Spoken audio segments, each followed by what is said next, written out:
अस्सलाम वालेकुम वरहमत उल्लाहि वबरकातुहू। मोहतरम नाज़रीन कराम, अभी तक आप हज़रत यूसुफ़ अलैहिस्सलाम की दास्तान की 6 किश्तें देख चुके हैं।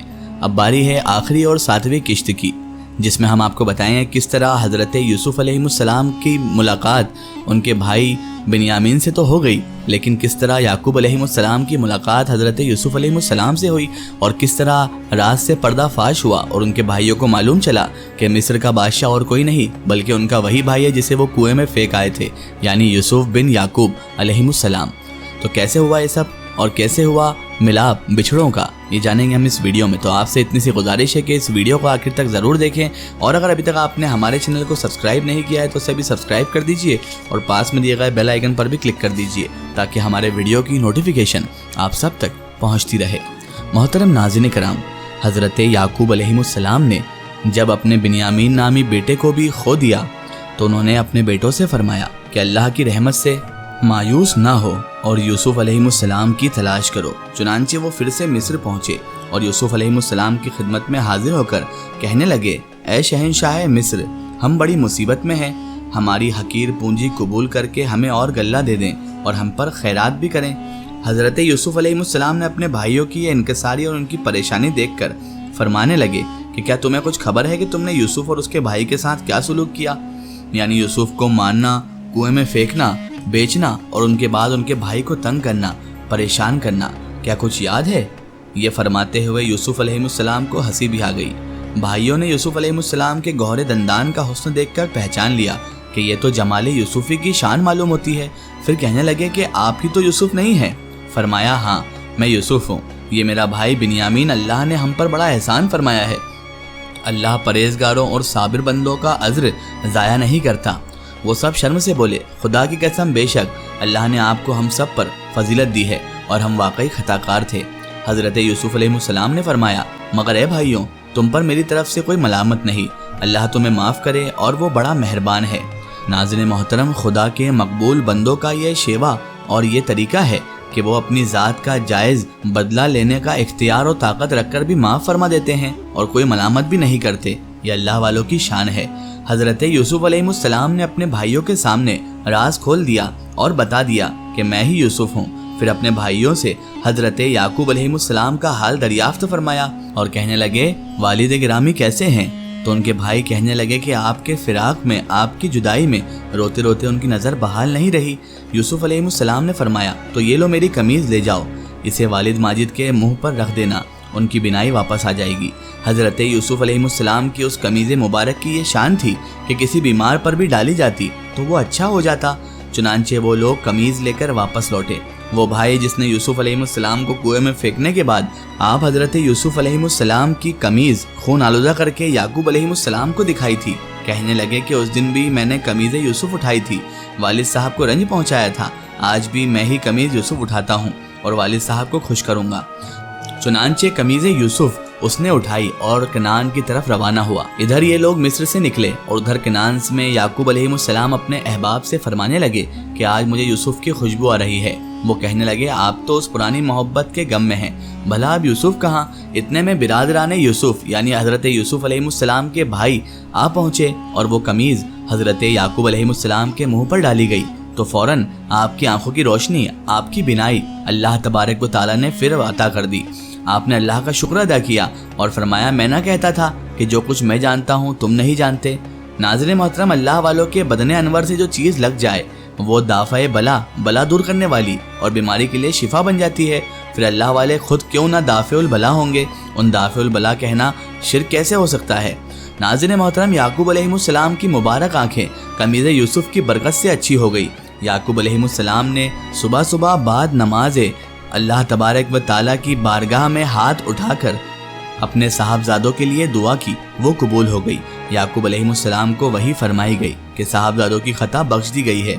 उधर हज़रत यूसुफ अलैहिस्सलाम ने अपने वालिद माजिद को माँ उनके अहलो याल के बुलाने के लिए 200 सवारियाँ और बहुत सा सामान भेजा। हज़रत याकूब अलैहिस्सलाम ने मिस्र का इरादा फरमाया और अपने अहल को जमा किया। जब याकूब अलैहिस्सलाम मिस्र के करीब पहुँचे तो हज़रत यूसुफ अलैहिस्सलाम और हज़ारहा लश्करी और कसीर तादाद में मिस्री सवारियों को हमरा लेकर इस्तकबाल के लिए रेशमी फुरेरे उड़ाते कतारे बांधे रवाना हुए। याकूब अलैहिस्सलाम ने देखा تو بیٹے یہودا سے فرمایا بیٹا کیا یہ فرعون مصر کا لشکر ہے جو اس شان و شوکت کے ساتھ آ رہا ہے؟ عرض کیا نہیں، یہ حضور کے فرزند یوسف ہیں۔ سبحان اللہ۔ پھر روح الامین جبرائیل علیہ السلام نے حاضر ہو کر عرض کیا حضور اوپر دیکھیے، آج کے جشن مسرت میں شرکت فرمانے کے لیے فرشتے بھی حاضر ہیں جو آپ کے غم میں رویا کرتے تھے۔ ملائکہ کی تسبیح، گھوڑوں کا ہنہنانا، طبل و بوگ، ڈھول تاشے کی آوازیں عجیب کیفیت پیدا کر رہی تھی۔ یہ محرم کی 10ویں تاریخ تھی۔ جب دونوں باپ بیٹے قریب ہوئے تو یوسف علیہ السلام نے سلام عرض کرنا چاہا۔ جبرائیل علیہ السلام نے کہا آپ تھوڑا ٹھہریے، والد کو موقع دیجیے۔ یعقوب علیہ السلام نے فرمایا اے غم دور کرنے والے السلام علیکم۔ پھر دونوں گلے ملے اور خوب روئے۔ مزین و نفیس فردگاہ میں جو خیموں وغیرہ سے آراستہ تھے داخل ہوئے۔ جب مصر میں داخل ہوئے اور یوسف علیہ السلام اپنے تخت پر بیٹھے تو آپ نے اپنے ماں باپ کو بھی تخت پر بٹھایا۔ حضرت یوسف علیہ السلام کی یہ شان و شوکت دیکھی تو آپ کے والدین اور آپ کے سب بھائی سجدے میں گر گئے۔ اس خواب کی تعبیر جو آپ نے دیکھا تھا کہ 11 ستارے اور چاند سورج انہیں سجدہ کر رہے ہیں، تعبیر پوری ہو گئی۔ سبحان اللہ۔ ناظرین محترم، یہ شان ہے حضرت یوسف بن یعقوب علیہ السلام کی۔ ناظرین محترم، والدین کا اکرام و آداب ہر ایک پر لازم ہے۔ سجدہ تعظیم و تحیت جو یوسف علیہ السلام کو کیا گیا اس شریعت میں، یعنی حضرت یوسف علیہ السلام کے دور اور ان کی شریعت میں یہ جائز تھا۔ ہماری شریعت میں یہ سجدہ جائز نہیں۔ ہاں، ہماری شریعت میں مصافحہ، معانقہ اور تعظیماً دست بوسی، ہاتھ چومنا اور قدم چومنا جائز ہے۔ جس طرح ہم اپنے ماں باپ کے ہاتھ اور قدم چوم سکتے ہیں، اس طرح اللہ والوں کے قدم چومنا، ان کے ہاتھ چومنا بھی جائز ہے، اور اس کی دلیل بھی حدیث میں موجود ہے۔ ناظرین محترم، اللہ تبارک و تعالیٰ نے حضرت یوسف علیہ السلام کے واقعے کو قرآن مجید میں بھی بہت پسند فرمایا ہے، اور اللہ تبارک و تعالیٰ کے پسندیدہ واقعوں میں سے ایک واقعہ حضرت یوسف علیہ السلام کا واقعہ ہے۔ کس طرح ناظرین محترم بچپن کی عمر میں انہیں کنویں میں ڈالا گیا، کنویں سے نکالا گیا، مصر کے بازار میں بیچا گیا، ان پر برا الزام، جھوٹا الزام بھی لگایا گیا۔ اس کے بعد کس طرح اللہ تبارک و تعالیٰ نے اتنا کچھ برا لوگوں کے کرنے کے بعد انہیں ہی مصر کا بادشاہ بنا دیا۔ زلیخا جن کے حسن کے چرچے تھے انہیں پھر سے حسن عطا کر کے یوسف علیہ السلام کی بیوی بنا دیا اور ان کو تب تک پاک رکھا۔ عزیز مصر اس لائق ہی نہیں تھا کہ وہ حضرت زلیخا کو چھو بھی پاتا، تو حضرت زلیخا کو حضرت یوسف علیہ السلام کے لیے اللہ تبارک و تعالیٰ نے پاک رکھا۔ یہ شان ہے اس پروردگار مولا کی جس کو ہم سب مانتے ہیں اور ہم سب جانتے ہیں۔ ناظرین محترم، اسی لیے تو کہتے ہیں کہ کسی کا محتاج نہ رکھ میرے مولا اس زمانے میں، وہ کون سی کمی ہے یا رب تیرے خزانے میں۔ تو جو چاہے تو سورج بھی نہ نکلے، تو جو چاہے تو چاند روشنی نہ دے، تو جو چاہے تو ستارے جھلملا نہ سکے، تو جو چاہے تو ہم درخت کا پتا بھی ہلا نہ سکے۔ ناظرین محترم، اللہ کل شیء قدیر، اسی لیے اللہ تبارک و تعالیٰ ہے کہ وہ ہر شے پر قادر ہے۔ وہ ناممکن کو ممکن کر سکتا ہے اور ممکن کو ناممکن بنا سکتا ہے۔ یہ سب اس کے اختیارات میں ہی ہے۔